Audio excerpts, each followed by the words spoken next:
Oi, gente, tudo bem? Espero que sim. Tem dúvidas sobre quando utilizar cada um dos laços de repetição que vimos? Quer tirar essas dúvidas? Então me assista resolvendo os exercícios a seguir. Fala pessoal, tudo certo? Espero que sim. Nesse vídeo aqui a gente vai fazer alguns exercícios de revisão sobre laços de repetição. Então vamos lá. O primeiro exercício que a gente tem aqui diz o seguinte: escreva um algoritmo capaz de calcular e mostrar na tela a soma dos números pares desde 0 até 100.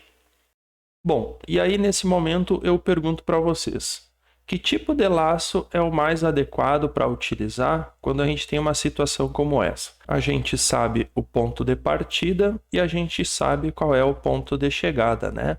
Desde 0 até 100. Então, qual o tipo de laço mais adequado para essa situação? Bom, neste caso aqui, nós podemos fazer com o laço de repetição para. Confere? Então, deixa eu salvar aqui esse algoritmo, pedir um novo arquivo e vamos lá definir a nossa estruturinha básica de algoritmo. Algoritmo salvo, dar uns espacinhos aqui, como de costume. E aí vamos lá. O algoritmo pede para nós realizarmos a soma dos números pares desde 0 até 100. Isto? Exato, isto mesmo. Soma dos números pares desde 0 até 100. Então, a gente viu, né, que o laço de repetição para, ele tem a seguinte estrutura.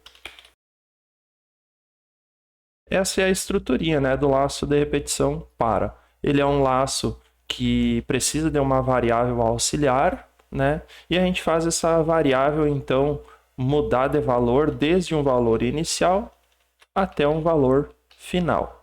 Então, toda vez que a gente tem uma situação que a gente conhece desde onde até onde, e a gente então tem condições de definir quantas iterações serão necessárias, um laço para sempre vai cair bem.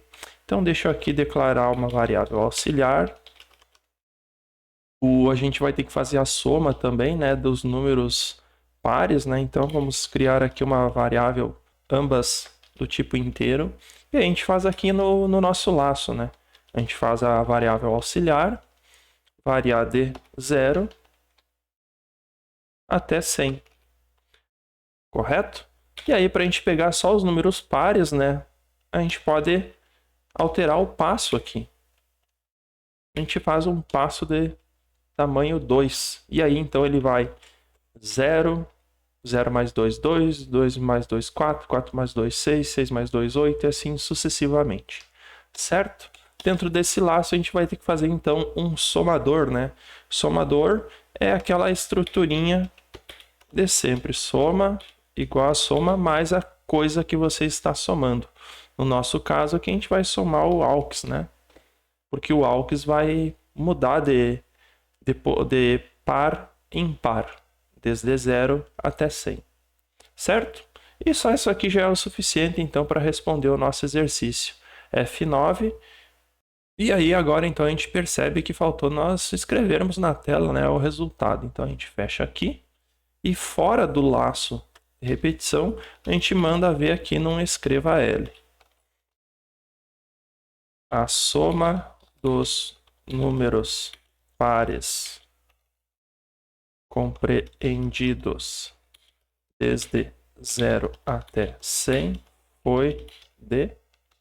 E aí a nossa soma aqui concatenando informações. Certo? F9. E temos lá a soma dos números pares compreendidos desde 0 até 100 foi de 2.550. Show de bola, né? Por que eu fiz esse escreva L fora do laço de repetição? Bom, porque eu quero que ele seja impresso uma única vez ao término, né? Se eu tivesse colocado dentro do laço de repetição, ele ia escrever tantas vezes quantas fossem os pares desde 0 até 100. E não é o que eu gostaria. Certinho? Então vamos salvar esse exercício aqui e vamos dar uma olhadinha no próximo. O próximo exercício diz o seguinte: escreva um algoritmo que peça para o usuário digitar o preço e a quantidade de diferentes itens de uma farmácia. O programa deverá calcular e mostrar na tela o valor total da compra. E aí temos uma dica: ó. Utilize preço igual a -1 para encerrar o programa. Então a temática agora é uma farmácia, né? Um software para uma farmácia. Esse nosso algoritmo ele precisa pedir o preço e a quantidade de diferentes itens de uma farmácia e ao término a gente tem que dar então o valor total. Bom, bem tranquilo, a gente já fez exercícios como este, né? Então, vou pegar aqui um arquivo novo e vou montar a estruturinha básica de um algoritmo.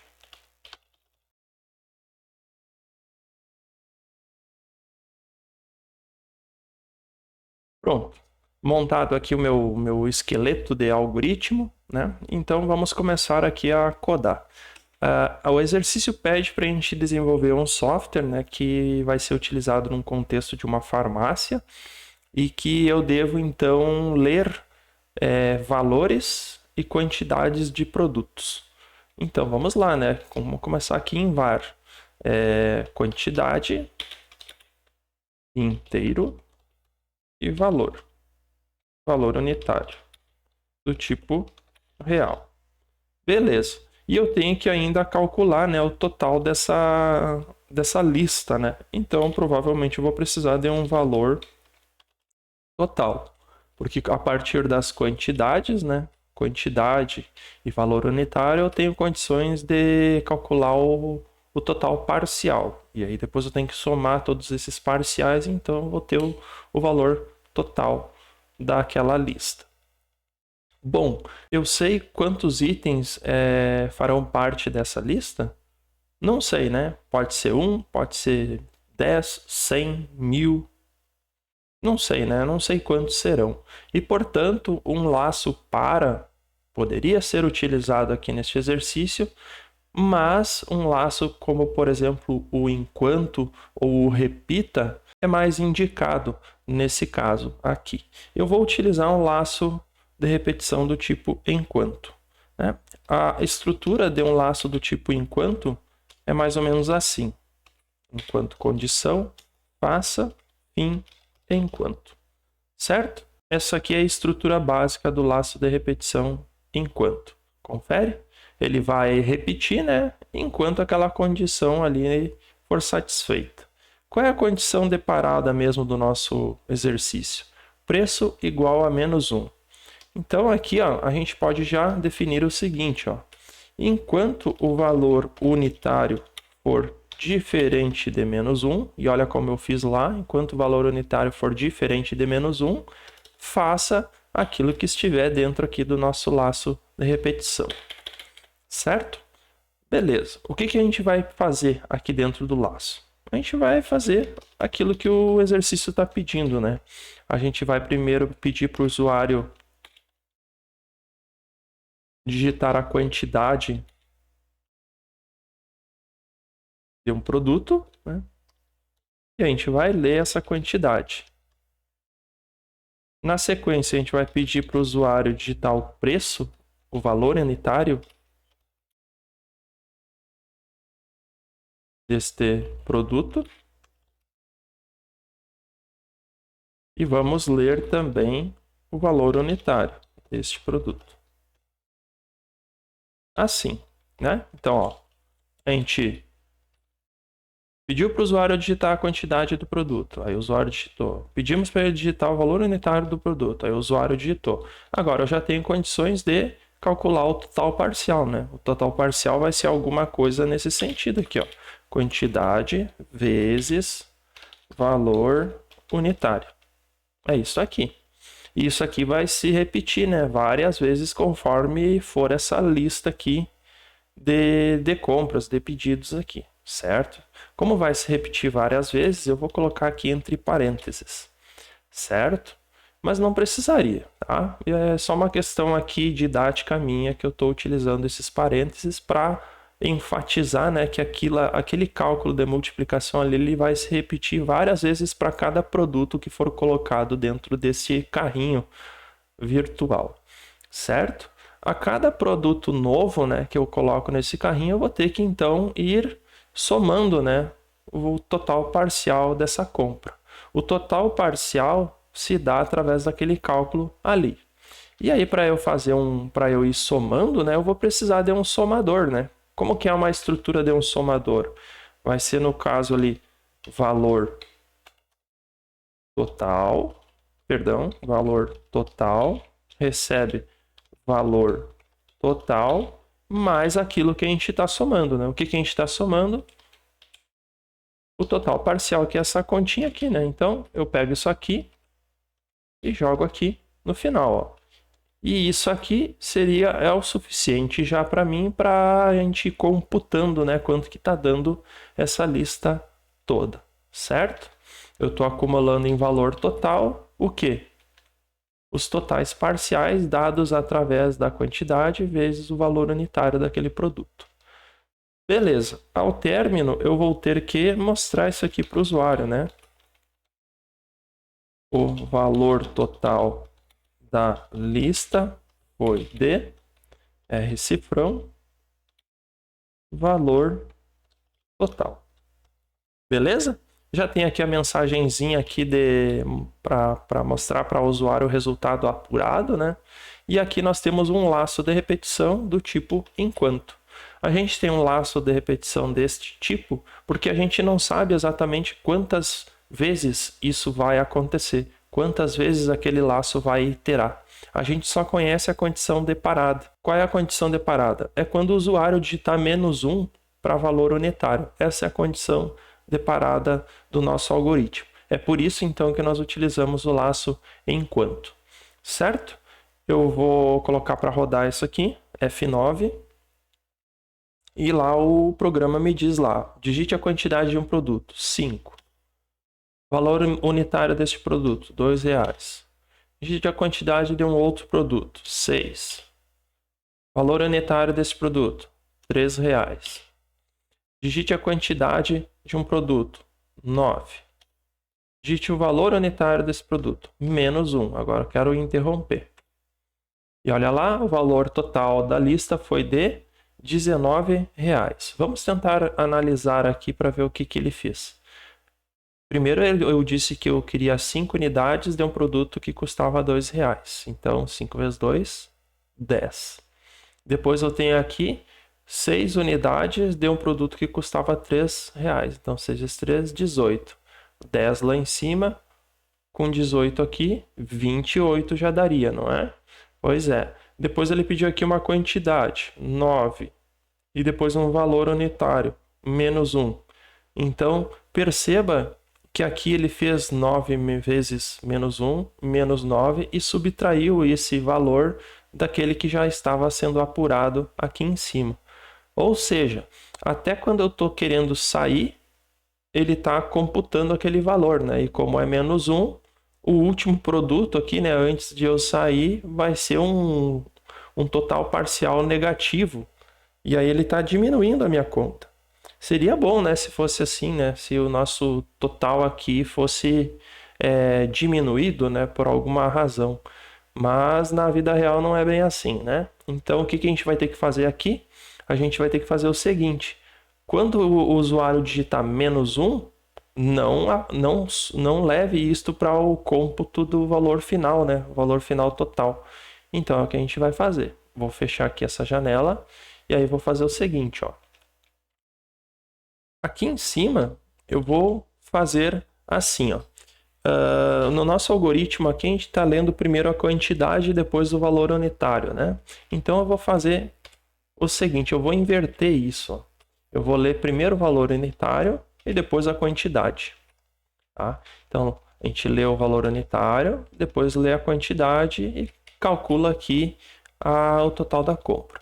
Após eu ler o valor unitário, o que eu vou fazer aqui? Eu vou usar um comando, um desvio condicional. Se condição, então, em C. Qual é a condição que eu vou testar aqui? A seguinte, se o valor unitário for diferente de -1, então faça o quê? Então peça a quantidade e calcule, né, e faço o cômputo ali do total daquela lista, certo? E agora então eu tenho aqui um desvio condicional que garante que eu só vou contabilizar aqui o total quando o valor unitário for diferente de 1. Porque se for igual a menos 1, não leva isso para o cálculo. É simplesmente a nossa flag aqui para interromper o laço. Beleza? Então, F9 mais uma vez e vamos lá. Digite o valor unitário desse produto, R$2. Quantidade, 1. Digite o valor unitário, R$5. Quantidade, 3. Digite o valor unitário deste produto, menos 1. Ou seja, agora eu quero sair. E, portanto, a minha lista deu quanto? 2 vezes 1, 2. 5 vezes 3, 15. 15 com 2, 17. 17, né? Então, vou dar Enter aqui. E olha lá, o valor total da lista foi de R$17. Fechou redondinho, né? E agora o nosso menos 1, quando ele chega aqui, quando ele entra aqui para o software, interrompe tudo, encerra o laço e mostra o total apurado até o momento. Beleza? Então, fechou redondinho, né? Show de bola. Vou salvar aqui esse exercício e vamos lá dar uma olhadinha no próximo exercício.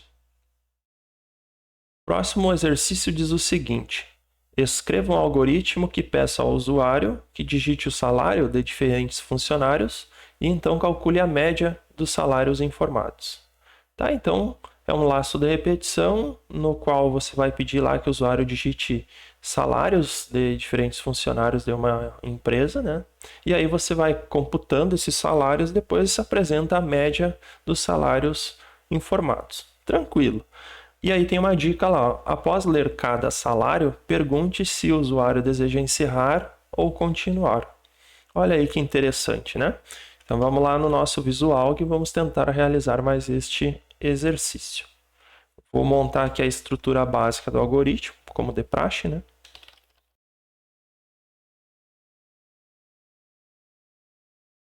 Pronto, algoritmo criado e salvo, naqueles espacinhos tradicionais.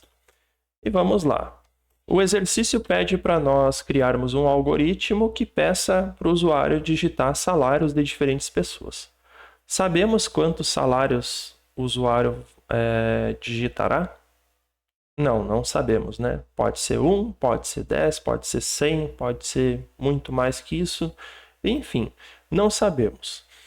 Como a gente não sabe a quantidade de iterações, né, que vai rolar aqui nesse nosso exercício, o laço de repetição do tipo para não seria o ideal nessa situação. A gente poderia, então, usar, por exemplo, o laço enquanto. Poderia, de boas. Mas nesse caso aqui, a gente vai utilizar o laço de repetição do tipo repita. Vamos prestigiar esse laço agora. Então, vai funcionar mais ou menos assim, né? A gente vai usar um laço de repetição do tipo repita, cuja estrutura é bem simplesinha, né? É mais ou menos assim. Repita até que uma condição seja satisfeita. Certo? Beleza, então. Ali está o nosso laço, né? O esqueleto do nosso laço prontinho. E aqui em var nós vamos declarar algumas variáveis. O usuário ele vai ter que digitar salários. Então a gente vai declarar uma variável do tipo real, de nome salário. Como a gente vai ter que fazer uma média, né? Eu já vou declarar aqui, média. Antes de fazer uma média, a gente tem que fazer uma soma. Confere. E uma contagem. Certo? Então, temos várias variáveis já sendo declaradas ali, né? A variável salário, que é aquela que a gente vai pedir para o usuário informar. E a variável média, que vai requerer de nós um somador e um contador. Show de bola. O exercício também dizia o seguinte, que a cada informação que o usuário fornece, a gente tem que perguntar para ele o seguinte, se ele quer continuar executando o programa ou se ele quer interromper a execução. Então, eu vou criar uma variável do tipo continuar inteiro, certo? É uma variável que a gente vai utilizar ela como controlador desse laço aqui, continuar. E aí nós vamos aqui no laço, ó, repita o quê? A gente vai dizer aqui, escreva L informe o salário de um funcionário. E aí o usuário lá informa o salário. Vou dar um lay aqui, salário. Beleza. Já temos o salário lá que o usuário informou. Para eu calcular a média, né, eu vou ter que somar esses salários. Então, vamos fazer aqui um somador. Soma igual a soma mais aquilo que está sendo somado, no caso, salário, né? Então, tenho no meu somador, eu vou ter que fazer um contador, né? Mesma coisa. Uma ligeira diferença, né? Contador recebe contador mais quanto? Mais 1, né? Porque ele vai contar de 1 em 1. Então, temos ali o nosso somador, temos o nosso contador. Show de bola. O que falta a gente fazer aqui? Perguntar para o usuário se ele quer continuar ou se ele deseja sair. Confere? Então, vamos mandar aqui num escreva L. Deseja informar um novo salário. E a gente pode fazer algo assim. 1. Digite 1 para sim. Ou 2 para não. Pontinho.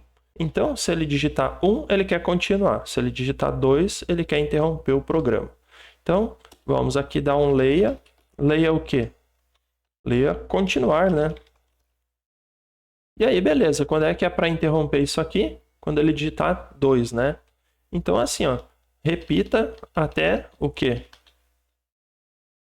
Até continuar igual a 2, né? Por que 2? Porque foi aqui a condição que nós estabelecemos aqui nessa mensagem para o usuário. Ó. Se ele quer interromper o laço, digita 2. Então, show, né? Temos ali o nosso somador, o nosso contador, e quando ele interromper o laço, o que nós teremos aqui? Nós teremos a mensagem para ele, né? Que é o seguinte, a média dos salários. E aqui a gente dá até para concatenar, ó. A média dos contador salários foi de média, certo? E como é que a gente vai calcular essa média? Média vai receber o quê? Vai receber soma dividido por contador. Beleza, né? Então vamos dar um F9 aqui. Está lá o nosso programa. Ó. Informe o salário de um funcionário. R$1.000. E já deu um erro aqui, ó. Vamos dar uma olhadinha nele aqui, ó. O visual encontrou o seguinte problema na linha 18. Variável continuar não foi encontrado. Olha só, continuar. Eu acho que eu errei na digitação aqui, ficou com um nome diferente daquele lá em cima. Ó. Eu declarei a variável continuar, mas aqui eu usei continuar. Então vamos ajustar isso aqui. F9 mais uma vez. E vamos lá. Salário do primeiro funcionário, R$1.000. E agora já vem a mensagem. Ó. Deseja informar um novo salário? 1 para sim, 2 para não. 1. Pediu um novo salário. Show de bola. 2.000. E agora vem novamente. Para cada salário que eu estou informando, vem a perguntinha aquela. Deseja informar um novo salário? Agora não. 2. E tá lá. A média dos dois salários foi de 1.500, né? 1.000 para o primeiro, 2.000 para o segundo, deu 3.000, 2 salários, 1.500. Show? Dá para fazer uns ajustezinhos aqui simples, né? Então, aqui dá para dar um espaço. E aqui onde dá uns leia, eu vou tirar esse L aqui, ó, e deixar só escreva. E aqui também. Certo? E aqui eu vou dar um escreva L vazio. E aqui depois também. Vamos lá. F9. Informe o salário de um funcionário. 1.000. Deseja informar um novo salário? Sim. 2.000. Sim. 3.000. 2. Para não. A média dos 3 salários foi de 2.000. Fechou redondinho, né? Um ESC. E aqui então nós temos mais um algoritmo que envolve o uso de um laço de repetição do tipo repita, né? E por que a gente usou esse laço aqui? Porque a gente desconhece quantas vezes essa situação aqui vai acontecer, né? A gente desconhece o número de iterações. e, portanto, a gente usou aqui o laço repita. A gente poderia também utilizar o laço enquanto sem problema nenhum, mas aqui a gente então usou o repita e a gente usou aqui uma variável chamada continuar, né? Como sendo uma variável ali que a cada iteração ela vai guardar a informação do usuário de que ele deseja continuar o programa ou não, né? E aí então a gente atrela essa variável aqui à condição aqui do nosso laço de repetição. Certinho? Um exercício bem simples, né? Mas que nos permite visualizar, né? Quando utilizar, por exemplo, um laço do tipo para e quando utilizar laços do tipo enquanto ou repita. Certinho? Então, obrigado por ter assistido até aqui e até o próximo vídeo. Valeu!